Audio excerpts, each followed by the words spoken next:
Assalamualaikum warahmatullahi taala wabarakatuh. Saya Dr. Amin bin Muhammad Yusof, pada 2024-2091, Akademik 6 akan berkongsi mengenai Big Five Personality Trait.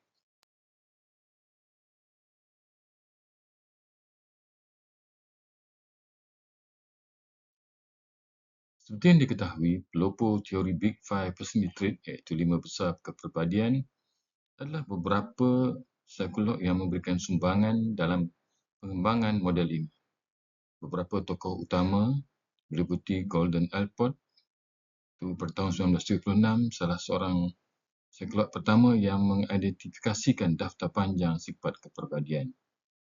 Kedua iaitu Raymond Carter iaitu 1940-an menggunakan analisis faktor untuk menyempitkan daftar Allport menjadi 16 faktor kepribadian.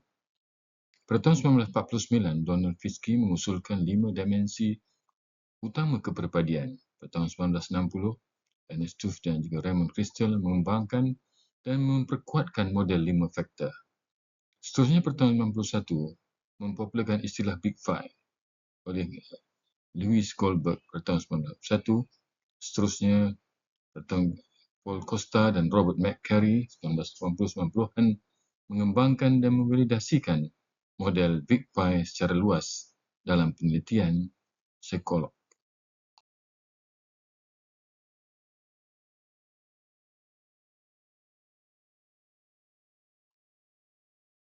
Model ini banyak digunakan dalam psikologi moden, termasuk dalam penelitian kepribadian, perjawatan dan psikologi klinikal. Teori Big Five atau 5 besar adalah sebuah model psikologi yang menggambarkan 5 dimensi utama dari kepribadian manusia. Model ini sering digunakan dalam psikologi untuk menggambarkan variasi dalam kepribadian individu. 5 dimensi tersebut adalah openness to experience, iaitu keterbukaan terhadap pengalaman, menggambarkan sejauh mana seseorang terbuka untuk idea baru, pengalaman dan perubahan. Orang yang memiliki skor tinggi dalam dimensi ini cenderung kreatif, penasaran dan terbuka terhadap hal-hal baru. Sedangkan mereka yang memiliki skor rendah lebih konservatif dan lebih suka perkara-perkara rutin. Sesungguhnya, conciseness, ketekunan, mengacukan pada tingkat disiplin, pengorganisasian dan tanggungjawab seseorang. Individu yang memiliki tingkat ketekunan tinggi biasanya teratur, dapat diandalkan dan memiliki kawalan diri yang baik. Sementara mereka yang memiliki skor rendah mungkin cenderung lebih santai dan kurang berstruktur.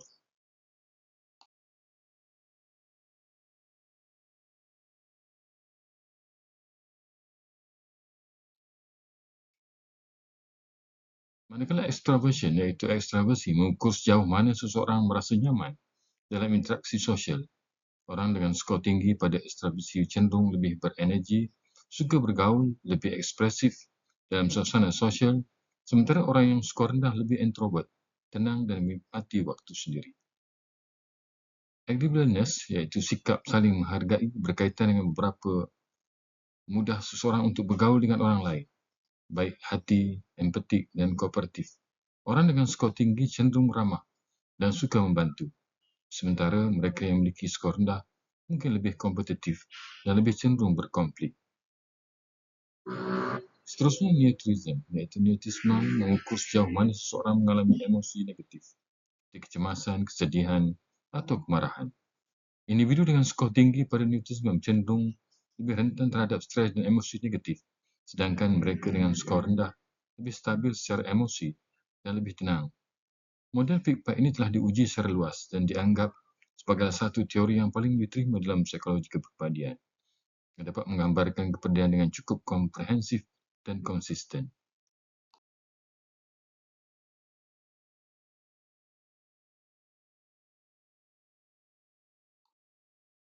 Penilaian dan pembacaan hasil. Setiap pertanyaan dijawab dengan skor dari 1 sangat tidak setuju itu sampai 5 sangat setuju.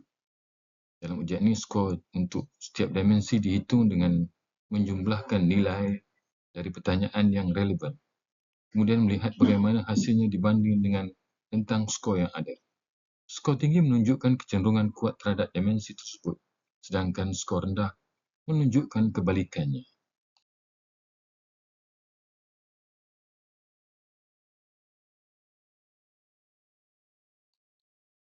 Skor tinggi, openness. Contohnya menunjukkan minat pada hal-hal baru dan idea-idea kreatif. Conscience menunjukkan kecenderungan untuk berorganisasi, bertanggungjawab dan dapat diandalkan. Sementara extraversion menunjukkan kecenderungan untuk bersosialisasi dan berenergi di lingkungan sosial. Agreeableness menunjukkan sikap ramah, empatik dan kooperatif. Mutism menunjukkan kecenderungan untuk merasa cemas atau tertekan. Manakala skor rendah pula, openness lebih suka stabil dan perkara rutin, kurang tertarik pada pengalaman baru. Conscience pula jika ia berada dalam skor rendah, lebih santai dan mungkin kurang terorganisasi. Extraversion pula bila berada di skor rendah, lebih suka bersendian dan cenderung introvert. Manakala agreeableness iaitu skor rendah lebih suka bersendirian, sifat yang lebih kritis dan kompetitif dan cenderung lebih dominan dalam interaksi sosial. Manakala neuroticism lebih tenang dan tidak mudah terpengaruh oleh stres dan kecemasan.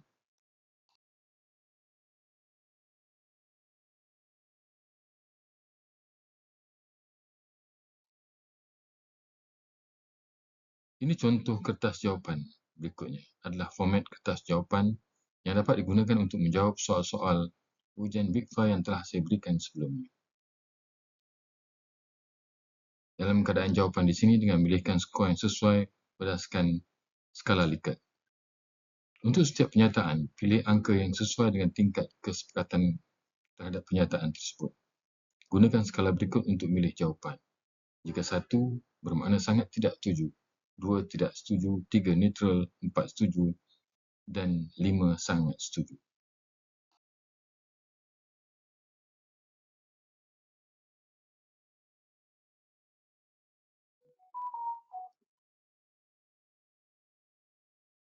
Untuk openness to experience, iaitu keterbukaan terhadap pengalaman.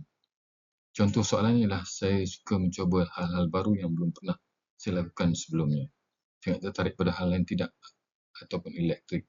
Saya menikmati membaca idea-idea filosofi atau teoritis. Keempat, saya merasa tertantang dengan berfikir tentang masalah yang kompleks. Saya merasa nyaman dengan perubahan dan ketidakpastian. Saya suka menjaga rutinitas daripada mencuba hal-hal baru. Saya suka bereksperimen dengan berbagai cara atau berbagai bentuk. Saya lebih suka melakukan aktivitas yang penuh daripada mencuba sesuatu yang baru. Saya masih tertarik pada hal yang tidak dan eksperimen, tidak biasa dan eksperimental. Saya lebih suka mengikut rencana dan struktur daripada mengeksplorasi perkara baru. Itulah soalan-soalan mengenai openness to experience.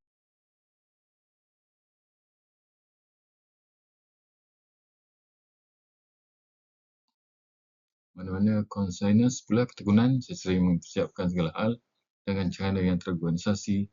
Saya cenderung menyelesaikan pekerjaan tepat waktu. Saya sering merencanakan segala hal sebelum melakukannya.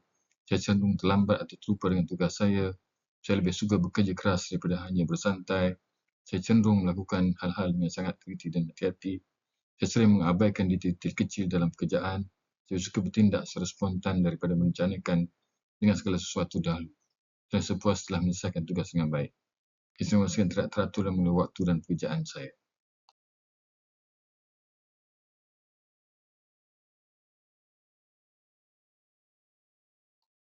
Mengenai extraversion atau ekstraversi, saya merasa berenergi setelah berinteraksi dengan banyak orang.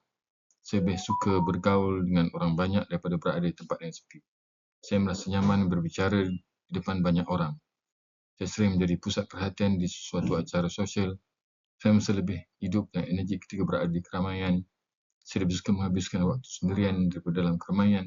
Saya cenderung menghindari interaksi sosial yang besar. Saya merasa nyaman berbicara dengan orang asing. Saya lebih suka mengikuti acara sosial daripada menghabiskan waktu sendirian. Saya merasa cemas saat berada di tengah banyak orang. Demikian adalah soalan-soalan extraversion.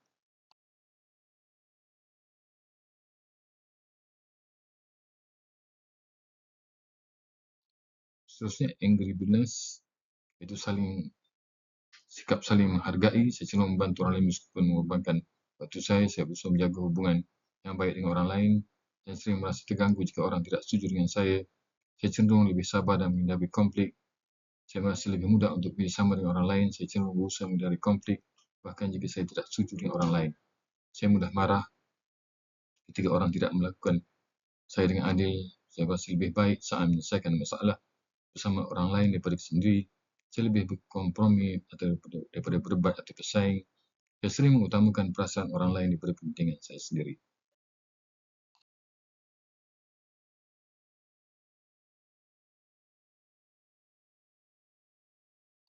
Seterusnya, neurotisme. Saya sering merasa cemas tentang masa depan. Saya merasa mudah tertekan saat menghadapi tantangan. Saya sering merasa cemas atau khawatir terhadap alasan yang jelas. Tanpa alasan yang jelas, saya merasa mudah kesal ketika hal-hal yang tidak berjalan sesuai keinginan. Saya jarang merasa tekan dalam situasi yang penuh tekanan. Saya merasa sedih atau tekan. Saya merasa gelisah atau khawatir ketika menghadapi sesuatu yang tidak pasti. Saya cenderung tetap tenang dengan situasi yang penuh stres. Saya sering merasa marah atau kesal tanpa alasan yang jelas. Saya cenderung merasa lebih baik setelah bicara dengan seseorang setelah masalah yang saya hadapi.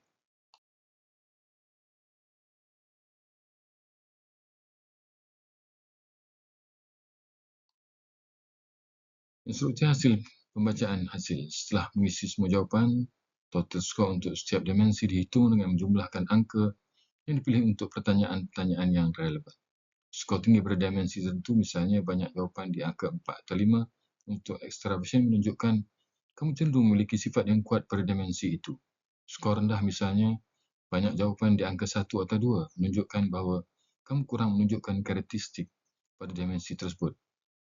Setelah kamu selesai mengisi ujian Big Five, boleh menghitung skor pada masing-masing dimensi untuk mendapat gambaran tentang karakteristik peribadi kamu. Ikutlah penjelasan dan cara menghitung markah dan upload hasilnya pada setiap dimensi.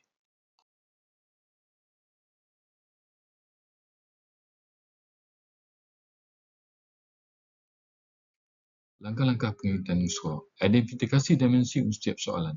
Setiap soal pada ujian ini menghubung dengan salah satu daripada 5 dimensi kepribadian, iaitu openness, conciseness, extraversion, agreeableness, dan neurosis. Untuk setiap dimensi, kamu akan menghitung total skor dari pertanyaan yang berkaitan dengan dimensi tersebut. Jika hitung skor setiap dimensi, tambah semua angka yang dipilih untuk pertanyaan yang berkait dengan dimensi tersebut.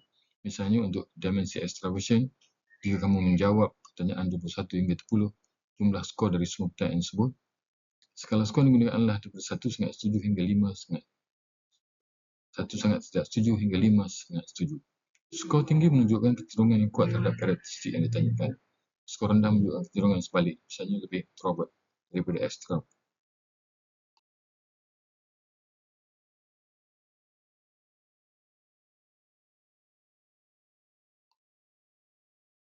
Openness, skor tinggi 30 hingga 50. Cenderung sangat terbuka terhadap pengalaman baru, idea-idea kreatif dan kemungkinan perubahan. Suka mengeksploitasi hal-hal yang berbeza dan tertarik pada berbagai topik dan kegiatan baru. Skor 5 iaitu skor sedang 15 hingga 29. Kamu mungkin tertarik pada hal yang baru tapi lebih suka rutin dan kenyamanan dalam kehidupan sehari-hari. Skor rendah 10 hingga 14 lebih suka stability dan rutin. Mungkin masih cemas dengan perubahan tak ada yang terlalu eksperimental.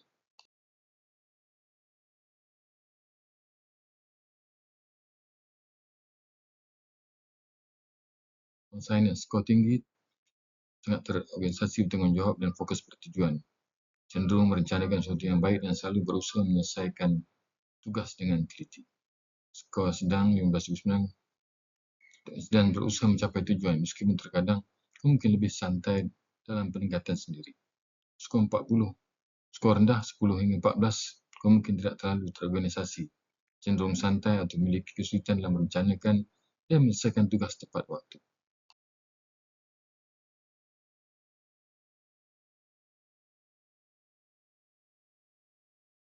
Extraversion, skor tinggi 30 hingga 50, sangat sosial, aktif dan menikmati interaksi dengan orang lain. Cenderung merasa berenergi setelah berada di sekitar banyak orang. Skor rendah 15-29, kamu mungkin menikmati interaksi sosial dalam jumlah sedang dan merasa nyaman baik dalam keramaian maupun sendirian. Skor rendah 10 hingga 14, kamu lebih introvert, lebih suka menghabiskan waktu sendiri atau dalam kelompok kecil dan mungkin berasa lelah atau cemas dalam situasi sosial yang ramai.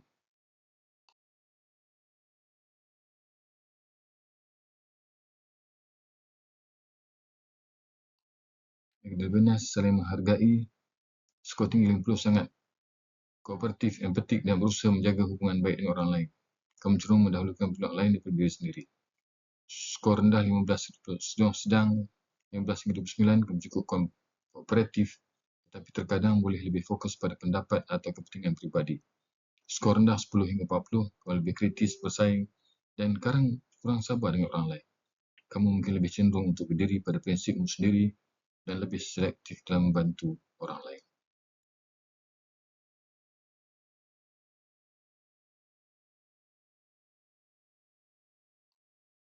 Autism. Skor tinggi 50-50, kamu lebih rasa cemas, mudah tertekan, atau mudah terpengaruh oleh emosi negatif. Kamu mungkin cenderung merasa stres dalam situasi yang penuh tekanan. Skor sedang 15 hingga 29, kamu terkadang merasa kecemasan atau stres, tapi kamu cukup mampu menghadapi dalam banyak situasi. Skor rendah 10 hingga 14, kamu sangat tenang, stabil secara emosional, dan jarang merasa cemas atau tekan. Kamu tidak pernah dipengaruhi oleh perasaan negatif.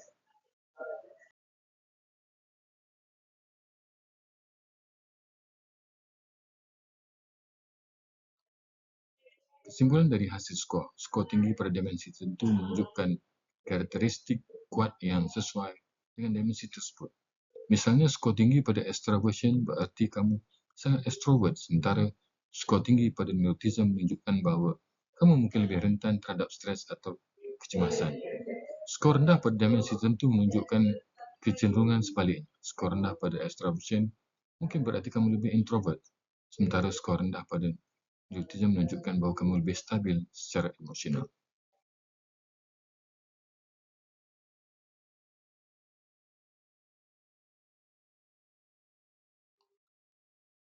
Contoh pembacaan hasil. Jika kamu adalah openness 40 tinggi, shyness 30 sedang, extraversion 18 rendah, nervous 35 tinggi, jam 20 rendah, ini berarti kamu cenderung terbuka terhadap pengalaman baru, openness, sangat kooperatif dan empatik terhadap orang lain, aggressiveness, tapi lebih introvert, extraversion, dan tidak terlalu cemas tekan, neuroticism. Dengan memahami hasil ini, kamu boleh melihat kepribadian secara lebih mendalam dan bagaimana ciri-ciri kepribadian tersebut mempengaruhi pada kehidupan sosial, pekerjaan, dan hubungan pribadi.